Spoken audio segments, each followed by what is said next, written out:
आता लाडक्या बहिणींसाठी खुशखबर आहे। लाडक्या बहिणींनो, तुमच्यासाठी आनंदाची बातमी। राज्याचे मुख्यमंत्री देवेंद्र फडणवीस यांच्याकडून मोठे निर्णय घेण्यात आले। मुख्यमंत्र्यांनी सांगितलं की सर्वात आधी पैसे कोणत्या जिल्ह्यामध्ये येणार आहेत, कोणत्या तालुक्यामध्ये येणार आहेत आणि कोणत्या 5 बँका आहेत त्यात सर्वात आधी पैसे जमा होणार आहेत। तर 3 मोठ्या याद्या आलेल्या आहेत। तर त्या याद्या मी तुम्हाला दाखवणार आहे। ते याद्या पाहण्यासाठी व्हिडिओ शेवटपर्यंत बघत चला आणि तुम्ही चॅनलवर नवीन असाल तर चॅनलला सबस्क्राइब करायला विसरू नका। पहिली जी यादी आलेली आहे त्या यादीमध्ये कोणत्या 14 जिल्ह्यांमध्ये पैसे वाटप होणार आहे त्याची माहिती आहे आणि दुसरी जी यादी आहे त्यामध्ये सांगण्यात आलंय कोणत्या 5 बँकांमध्ये सर्वात आधी पैसे येणार आहेत आणि तिसरी जी यादी आहे त्यामध्ये कुणाकुणाचे नाव आहे आणि 75 लाख लाडक्या बहिणींच्या बँक खात्यावरती सर्वात आधी पैसे येणार आहे। जर तुम्ही या 3 याद्या पाहण्यासाठी व्हिडिओ शेवटपर्यंत बघितला तरच तुमचा फायदा होईल। तर पहिल्या क्रमांकाचा जो जिल्हा आहे तो म्हणजे बीड जिल्हा। बीड जिल्ह्याचं पण नाव यादीमध्ये आलेलं आहे। त्यानंतरचा दुसरा जिल्हा आहे तो म्हणजे लातूर जिल्हा आहे। बघा, आता लातूर जिल्ह्यामध्ये सुद्धा सरकार पैसे टाकणार आहेत। एकूण 14 जिल्ह्यांमध्ये हे पैसे जमा होणार आहेत। लातूर जिल्हा मराठवाड्यातील असून सरकारने इथे सुद्धा पैसे वाटपाची तयारी सुरू केलेली आहे। मुख्यमंत्र्यांनी डायरेक्ट यादीच वाचून दाखवलेली आहे।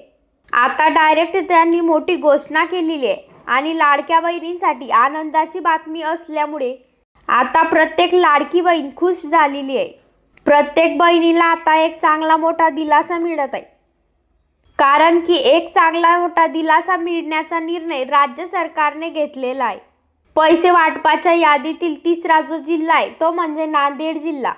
नांदेड जिल्ह्याचं पण नाव आता यादीत आलेलं असून नांदेड जिल्ह्यातील सुद्धा एक ना एक बहिणींच्या बँक खात्यावरती हे पैसे जमा होणार आहेत। आणि पुढील क्रमांकाचा जो जिल्हा आहे तो म्हणजे परभणी जिल्हा। या जिल्ह्यामध्ये देखील बहिणींच्या बँक खात्यावरती हा हप्ता जमा होऊन जाईल। एक ना एक लाडक्या बहिणींना आता राज्य सरकारच्या माध्यमातून चांगला मोठा दिलासा मिळणार आहे। त्यामुळे बहिणींनो, कसली काळजी व चिंता करण्याची गरज नाही। त्यानंतरचा पुढचा जो जिल्हा आहे तो म्हणजे पालघर जिल्हा। पालघर जिल्ह्याचं पण नाव यादीत आलेलं असून इथे पण सर्वच लाडक्या बहिणींच्या बँक खात्यावरती ही रक्कम जमा होणार आहे।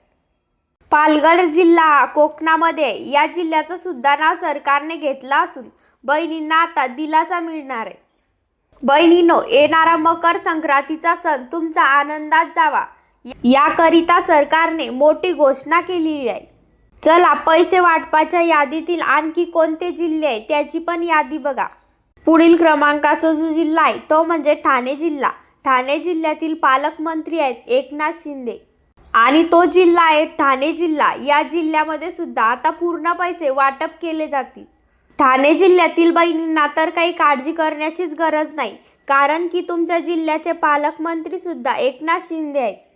तुम्हाला कसलीच काळजी व चिंता करण्याची गरज नाहीये। तुम्हाला पूर्णचे पूर्ण पैसे तुमच्या बँक खात्यावरती येणार आहेत। एक ना एक बहिणींच्या बँक खात्यावरती लाडकी बहीण योजनेचे पैसे दिले आहेत। ज्यांना मिळालेले नसतील त्यांना मिळतील आणि जानेवारीचे डिसेंबरचे या दोन्ही महिन्याचे हप्ते या मुंबई जिल्ह्यामध्ये सुद्धा वाटप केले जाणार आहे। आता मुंबई जिल्ह्याचं नाव पण यादीत आलेलं असून मुंबई जिल्ह्यातील सुद्धा बहिणींच्या बँक खात्यावरती ही रक्कम जमा होणार आहे।